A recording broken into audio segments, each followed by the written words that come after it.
Hello, it's Psychocore. We present The Mirror of Madness, Jung and the Observer's Curse. There comes a moment, rare, almost imperceptible, when the mind ceases to witness life and begins to witness itself. What begins as introspection mutates into affliction. The gaze that once sought meaning outside turns inward with surgical scrutiny. And in that moment, something fractures. The patient sits in a sterile room, speaking with clarity. "I watch myself thinking," she says, "and the more I watch, the less I feel alive." Her words carry the weight of philosophy disguised as psychiatry.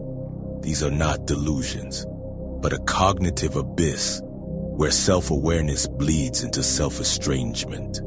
Carl Jung warned, "When consciousness is overfed and the unconscious starved, the psyche retaliates, not with chaos, but with mirrors. Recursive mirrors.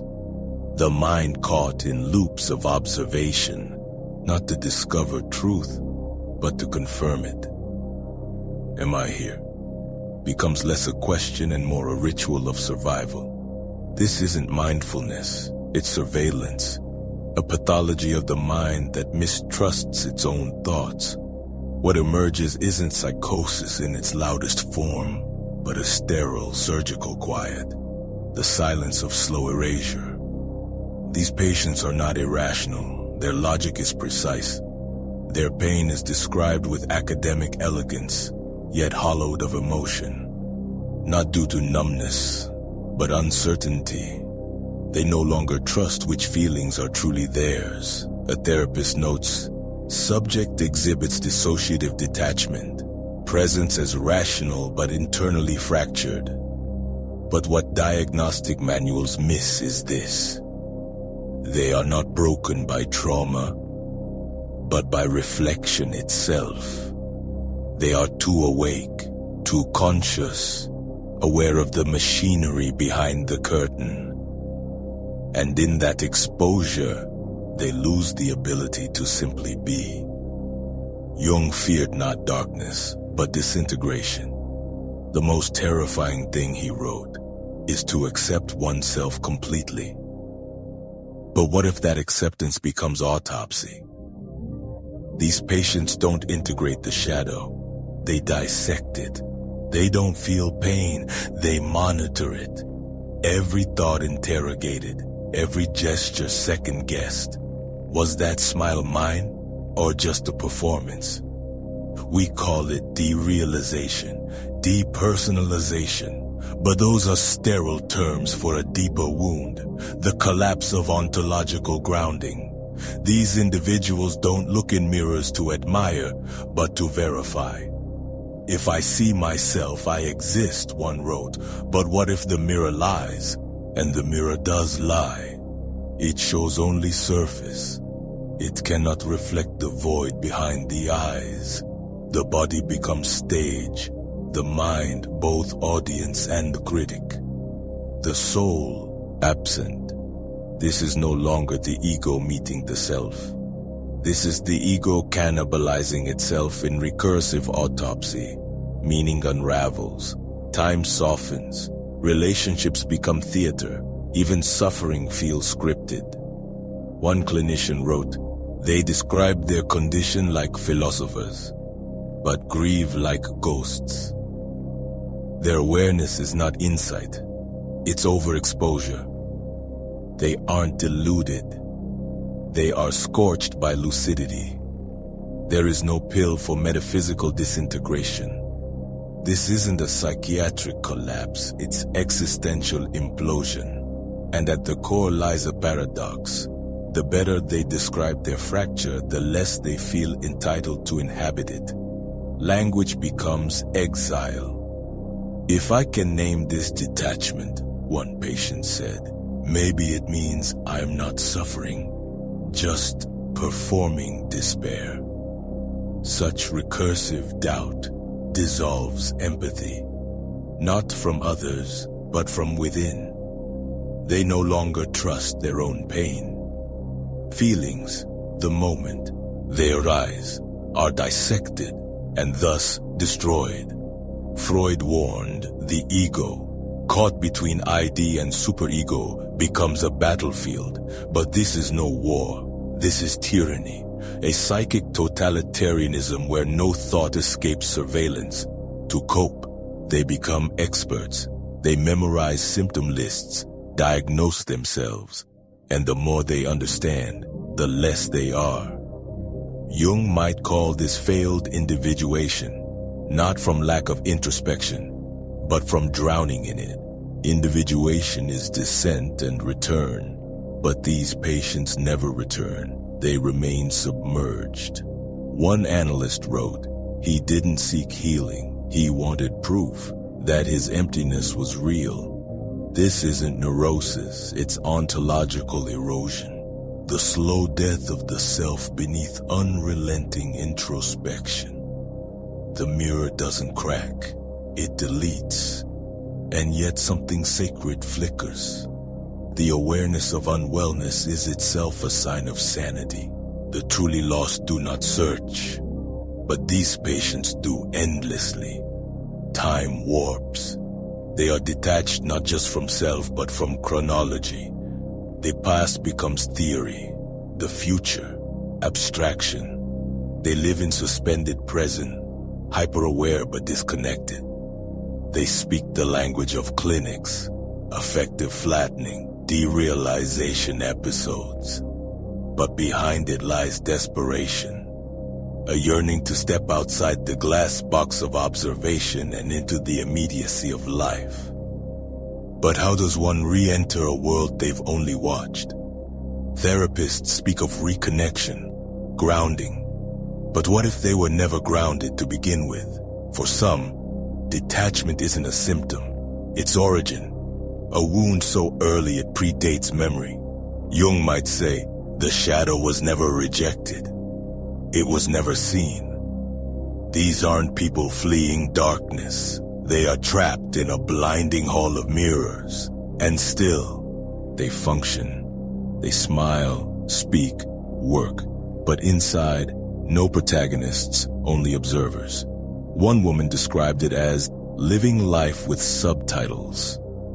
Emotions translated, delayed, dissonant. A journal entry read, I watched myself fall in love. I noted the symptoms, heart rate, obsessive thoughts, craving. But I never felt it, only watched it happen. This is the exile of self-surveillance, not madness, but absence. And they know it, they name it. But naming doesn't fill the void, because to feel is to risk being real. And realness requires surrender. And surrender means trust. But trust died long ago. To trust means to lean into instinct, to inhabit the body, to let go of interpretation. But these minds navigate by logic. Every emotion filtered, every movement rehearsed. They aren't cold, they're terrified. What distinguishes them from psychosis is their knowledge. They know they are fractured. They know what connection once felt like, and that memory haunts them. Freud spoke of the asterisk uncanny asterisk, the strange made familiar. Here, the self becomes the uncanny, the voice, the face, the gestures, known but alien. Clinically, it's reduced to check boxes, but the lived experience is not about symptoms. It's fracture, a fault line through the psyche, invisible but vast. Jung would say, the self is calling, but how do you hear it when every signal is mistrusted? These aren't patients. They're pilgrims, not seeking cure but coherence, not happiness but wholeness. And the world offers neither. One patient confessed, I'm not anxious, I'm misplaced, like I missed the moment I was meant to arrive in myself. And now I can't find the door. What treatment fits a person who's never truly entered their own existence? Modern culture celebrates speed, quick fixes, but psychic healing requires slowness, stillness, dissent, and dissent is terrifying to a fragmented mind. Silence brings the scream, but without dissent, there is no return. Jung's spiral of individuation passes through shadow, but we've pathologized shadow, made pain shameful. When some pain is sacred, these patients are not hollow, they are overloaded with perception, with self-awareness. They are their own prison guards. Yet beneath all that, something tender, not weakness but longing, to feel, to belong to themselves. That isn't illness, that's a signal. A therapist once said, she didn't want to die, she wanted the watcher to die. She wanted the mirror gone. She wanted to be asterisk, not perform. To be asterisk, without performance, without the ghost of the gaze. That is their quiet revolution, not recovery. Release. Spirituality says, the self is illusion. Trauma says, the self is endangered. These people aren't deluded, they are disassembled. And what they need isn't theory, it's gravity, contact, presence. Jung believed myth could anchor us, not fiction, structure.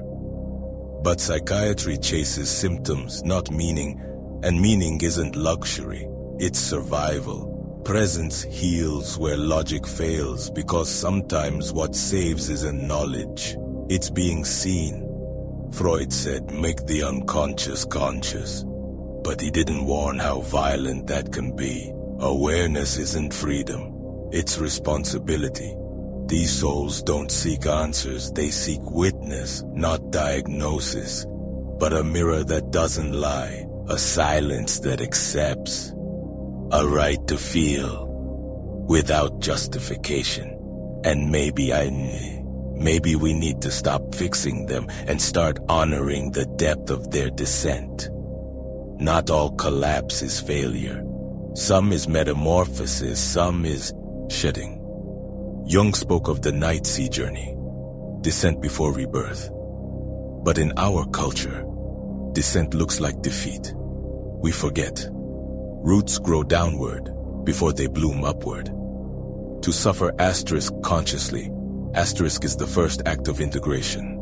And so we return to the mirror, not to interrogate the reflection, but to bless it. To see that madness, distilled, is not chaos, but overexposure. The soul laid bare. No script, no performance, just breath. If you endure this, you are not broken. You are transforming in the most dangerous way a human can, waking up while still inside the dream. And if you stay, you may find what waits beyond fragmentation is brutal, quiet, and holy. A self that no longer hides behind the eyes, but breathes through them. No longer asking, is this me? But simply being, not needing mirrors, because you have become your own light.